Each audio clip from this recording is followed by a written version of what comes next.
మాకు హైకమాండ్ నాకు ఈ అవకాశం ఇచ్చింది ఎమ్మెల్సీగా. తప్పకుండా నా తెలంగాణలో ఇంకా పనిచేస్తాను, చిత్తశుద్ధితో పనిచేస్తానని కూడా ఈ సందర్భంగా తెలియజేసుకుంటున్నాను. ఎందుకంటే కొంతమంది అపోజిషన్లో ఉన్నవాళ్ళు ఎన్ని రకాల ఇబ్బంది పెట్టాలో మా ప్రభుత్వాన్ని పెడుతున్నారు. అయినా మా ముఖ్యమంత్రి గారు దాన్ని తిప్పి కొడుతున్నారు, మంత్రులు తిప్పి కొడుతున్నారు, మా కార్యకర్తలు తిప్పి కొడుతున్నారు. వీళ్ళ ఆటలు చెల్లవు. ఎందుకంటే 7 లక్షల కోట్లకు అప్పుకెళ్ళిపోయింది ఈ రాష్ట్రం. ఎవరి వల్ల అంటే కేసీఆర్ గారి పుణ్యం అంటూ. మరి ఇంత 7 లక్షల కోట్లకు అప్పుకెళ్ళిన రాష్ట్రాన్ని సెటిల్ చేయాలంటే డెఫినెట్గా టైం పడుతుంది. ఓవర్ నైట్లో అది అద్భుతాలు జరగాలంటే కుదరదు. ఖజానా మొత్తం ఖాళీ చేశాడు.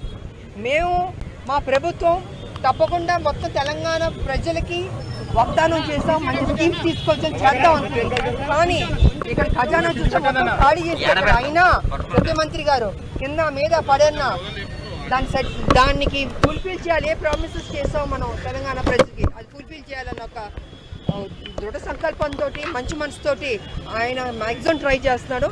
సో తప్పకుండా మంచి జరుగుతుంది మా తెలంగాణ అని నేను తెలియజేస్తాను. ఇన్ని ఇబ్బందులు పెడుతున్నప్పటికీ ఎందుకు విజయశాంతి గారు ఆ ప్రభుత్వం వచ్చినప్పటి నుంచి ప్రత్యక్ష రాజకీయాలకు దూరంగా ఉన్నారు?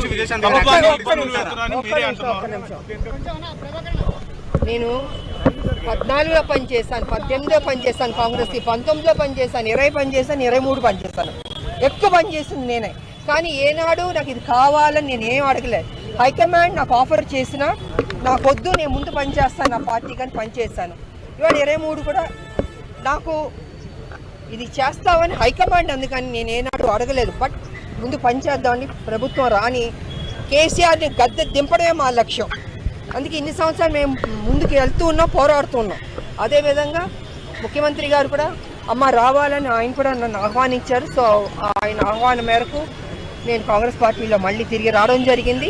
అండ్ 23 ఎన్నికల్లో నేను ప్రచారం చేశాను, పనిచేశాను. పార్టీ హైకమాండ్ ఎప్పుడు ఏ నిర్ణయం తీసుకుంటుందో, ఎప్పుడు ఏం చేయాలనుకుంటుందో, ఎవరికి ఏం బాధ్యత ఇవ్వాలనుకుంటుందో అది ఇస్తుంది. దాని తగ్గట్టు మనం కొంచెం ఓపిక పట్టాలి. ఎందుకంటే ఒక ప్రోటోకాల్ ఉంటుందండి. ఎవరు పడితే వాళ్ళు బయటకు వచ్చేసి ఇష్టంగా